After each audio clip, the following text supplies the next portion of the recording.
Pemerintahan Presiden Prabowo Subianto tancap gas mempercepat agenda hilirisasi nasional dengan menyiapkan 6 proyek strategis bernilai total sekitar 6 miliar dolar Amerika Serikat atau setara 101 triliun rupiah yang dijadwalkan mulai dibangun pada Februari 2026.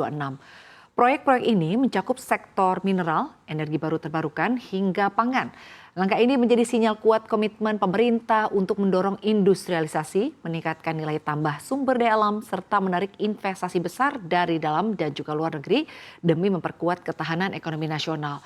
Selengkapnya pemirsa akan kita bahas dalam Presiden Prabowo siapkan 6 proyek baru sebesar 101,5 triliun rupiah mulai dibangun di Februari 2026.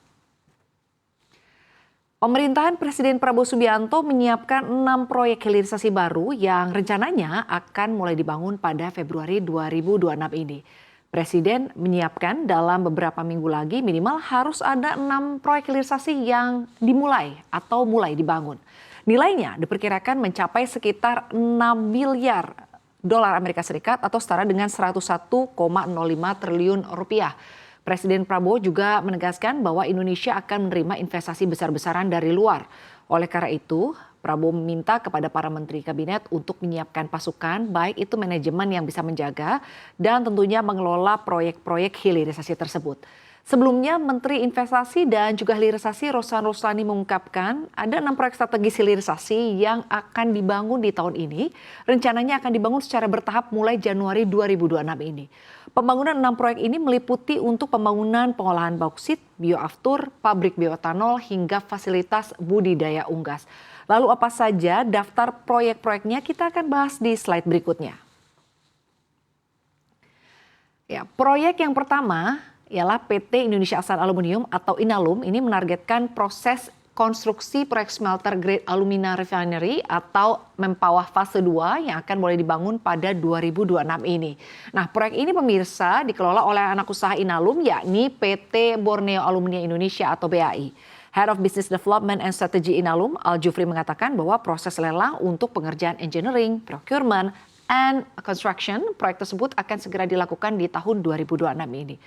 Proyek fase kedua ini diperkirakan akan beroperasi pada tahun 2028. Dengan beroperasinya fase kedua tersebut, maka total produksi Segar Mempawah nantinya akan mencapai 2 juta ton aluminium per tahun.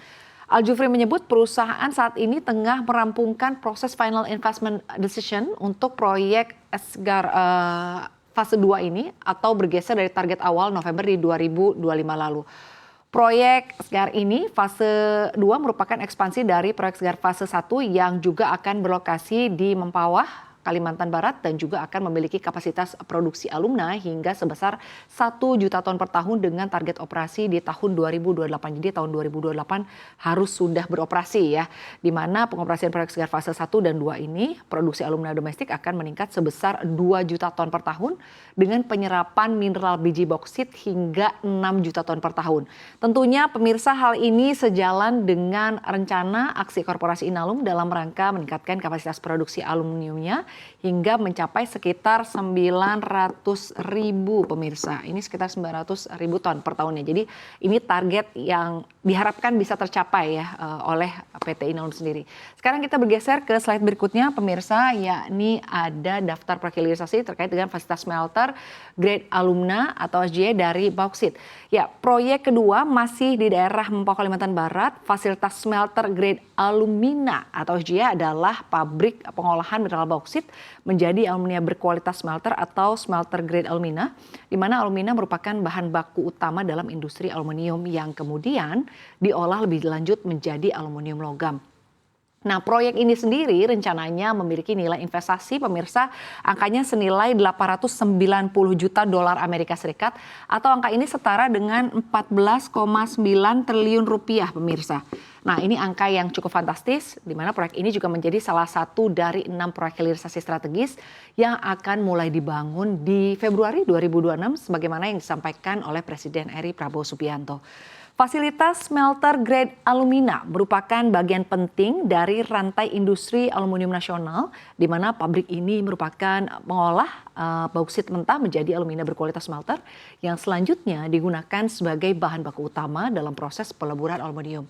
Jadi kalau kita lihat selama ini ya, meski Indonesia ini memiliki cadangan bauksit yang cukup besar, ternyata kebutuhan alumina dan aluminium ini masih dipenuhi atau sebagian dipenuhi dari impor. Presiden Prabowo menegaskan bahwa proyek hilirisasi seperti misalnya SJ ini menjadi kunci untuk mempercepat industrialisasi nasional. Pemerintah menargetkan proses hilirisasi tidak lagi berjalan dalam horizon waktu yang terlalu panjang, melainkan dipercepat agar segera memberikan dampak ekonomi yang nyata. Kedepan, fasilitas SJM Mempawah diharapkan bisa menjadi fondasi bagi Indonesia untuk tampil sebagai pemain utama industri aluminium di kawasan, seiring meningkatnya permintaan global terhadap aluminium sebagai material strategis untuk transisi energi dan juga industri hijau. Kini kita bergeser ke slide berikutnya, pemirsa. Kita lihat ada fasilitas produksi bioaftur. Nah, ini merupakan proyek berikutnya ya yang juga didorong oleh pemerintah, di mana pemerintah ini menyiapkan pembangunan fasilitas produksi bioaftur di kawasan Kilang Cilacap, Jawa Tengah dengan nilai investasi yakni sebesar 1,1 miliar dolar Amerika Serikat atau angka ini setara dengan 18,5 triliun rupiah, pemirsa. Nah, proyek ini merupakan bagian dari paket 6 proyek hilirisasi strategis yang akan mulai dibangun oleh pemerintah Presiden Prabowo Subianto di Februari 2026. Bioaftur sendiri adalah merupakan bahan bakar pesawat yang dikembangkan dari sumber nabati atau Sustainable Aviation Fuel yang dirancang sebagai alternatif lebih ramah lingkungan dibandingkan aftur konvensional berbasis fosil. Dengan adanya fasilitas bioaftur di Cilacap, pemerintah berharap dapat mendorong percepatan transisi energi sekaligus mengurangi ketergantungan terhadap impor bahan bakar aviasi tradisional. Proyek bioaftur Cilacap masuk dalam daftar proyek hilirisasi yang dikomandoi oleh Danantara Indonesia dan diproyeksikan memberikan kontribusi signifikan terhadap agenda pembangunan industri hijau nasional. Investasi sebesar 1,1 dolar Amerika Serikat ini tentunya menjadi salah satu elemen besar ya dalam strategi nasional untuk bisa memperluas basis energi terbarukan di sektor transportasi udara. Bergeser lagi untuk melihat daftar proyek hilirisasi selanjutnya, ya ini terkait dengan pengembangan fasilitas pengolahan kelapa terintegrasi. Ini sudah berjalan ya. Jadi ini kalau dilihat adalah salah satu proyek yang sudah berjalan adalah pengembangan fasilitas pengolahan kelapa terintegrasi di Kabupaten Morowali, Sulawesi Tengah dengan nilai investasi yang mencapai 100 juta dolar Amerika Serikat atau angka ini setara dengan 1,6 triliun rupiah, pemirsa. Fasilitas pengolahan kelapa terintegrasi di Morowali termasuk dalam investasi yang sudah berjalan terlebih dahulu sebagai upaya untuk bisa memperkuat nilai tambah komoditas pertanian dan perkebunan di dalam negeri. Menteri Investasi dan Hilirisasi Rosa Roslani menyatakan bahwa proyek ini mencerminkan pergeseran strategi hilirisasi yang tidak hanya fokus pada sektor mineral dan energi, tetapi juga agri-food.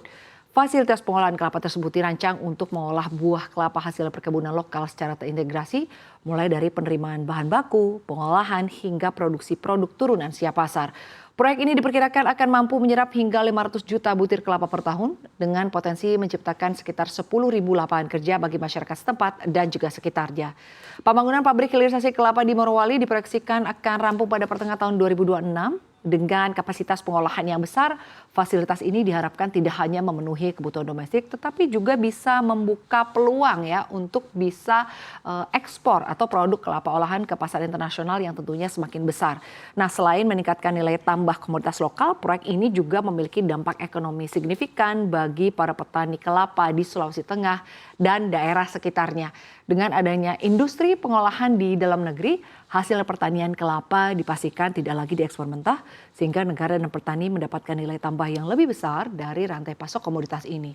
Dan kita akan bergeser ke slide berikutnya, pemirsa, untuk melihat lagi daftar proyek hilirisasi yang akan dikembangkan. Ini pengembangan fasilitas bioetanol. Pemerintah Indonesia melalui Koordinasi Badan Pengelolaan Investasi Danantara terus memperluas program hilirisasi industri dengan memasukkan pengembangan fasilitas bioetanol dalam paket proyek strategis. Nah, pemirsa, salah satu yang tengah disiapkan diperkirakan adalah fasilitas produksi bioetanol dengan nilai investasi berada di 80 juta dolar Amerika Serikat atau angka ini berada di sekitar 1,3 triliun rupiah. Nah, bioetanol ini merupakan bahan bakar nabati yang dihasilkan dari proses fermentasi bahan baku pertanian yang kaya akan pati atau gula seperti tebu, jagung, singkong, atau sisa limbah pertanian. Produk ini biasa digunakan sebagai biofuel untuk campuran bensin, bertujuan mengurangi ketergantungan terhadap bahan bakar fosil sekaligus menurunkan emisi karbon.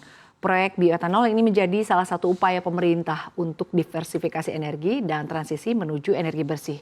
Nilai tambah yang dihasilkan dari hilirisasi komoditas pertanian ini juga diharapkan memberi peluang yang cukup besar bagi sektor agrikultur nasional, tentunya termasuk menciptakan lapangan kerja dan meningkatkan pendapatan petani sebagai pemasok bahan baku utama. Menteri Investasi dan Hilirisasi Rosan Roslani menyebutkan bahwa pengembangan fasilitas bioetanol ini meskipun relatif kecil ya dibandingkan proyek hilirisasi besar lainnya seperti misalnya smelter alumina atau bioaftur, tetapi tetap memiliki peran strategis dalam portofolio hilirisasi nasional. Fasilitas bioetanol diproyeksikan dapat membantu pemenuhan kebutuhan domestik sekaligus membuka peluang ekspor biofuel di masa depan. Dan kita bergeser lagi ke proyek hilirisasi selanjutnya, yakni fasilitas budidaya unggas. Terakhir, pemerintah melalui tim hilirisasi proyek strategis memperluas fokusnya tidak hanya pada komoditas mineral dan juga energi, tetapi pada pembangunan fasilitas budidaya unggas. Ada 5 fasilitas budidaya unggas yang akan dikembangkan dari total sekitar 12 titik lokasi di berbagai daerah sebagai bagian dari 6 proyek hilirisasi yang mulai dibangun di awal Februari 2026. Pembangunan fasilitas unggas ini merupakan langkah strategis pemerintah untuk memperkuat rantai pasok protein hewani nasional, mengatasi fluktuasi harga pangan, dan meningkatkan ketersediaan produk unggas domestik. Proyek ini juga selaras dengan upaya diversifikasi sektor pangan nasional selain komoditas mineral dan juga energi baru terbarukan. Menurut paparan Menteri Investasi dan Hilirisasi sekaligus CEO Danantara, Rosan Roslani, pembangunan 5 fasilitas tersebut merupakan bagian dari paket 6 proyek hilirisasi baru bernilai total sekitar 6 miliar dolar Amerika Serikat yang akan mulai dibangun secara bertahap sejak Januari hingga Februari 2026. Proyek budidaya unggas ini akan menjadi game changer dalam peningkatan kemandirian pangan. Meski rincian lengkap lokasi dan kapasitas ini masih dibahas atau ya fasilitas belum diungkap secara detail oleh pemerintah begitu, tapi kehadiran 5 fasilitas budidaya unggas ini dipandang sebagai upaya penting untuk memperbesar produksi unggas nasional dan menekan kebutuhan impor produk unggas terutama di tengah tekanan harga pakan serta tantangan logistik di beberapa wilayah. Ya pemirsa, 6 proyek hilirisasi yang disiapkan pemerintah ini diharapkan menjadi fondasi penting bagi transformasi struktur ekonomi Indonesia ke arah industri bernilai tambah, berdaya saing dan berkelanjutan. Dengan melibatkan investasi besar, teknologi modern, serta pengelolaan yang terintegrasi, proyek-proyek ini tidak hanya ditargetkan mendorong pertumbuhan ekonomi, tetapi juga memperkuat ketahanan energi, pangan dan industri nasional dalam jangka panjang. Dan ke depan, keberhasilan proyek-proyek hilirisasi ini akan menjadi ujian sekaligus penentu sejauh mana Indonesia mampu untuk bisa keluar dari ketergantungan ekspor bahan mentah dan juga naik kelas sebagai kekuatan industri di kawasan.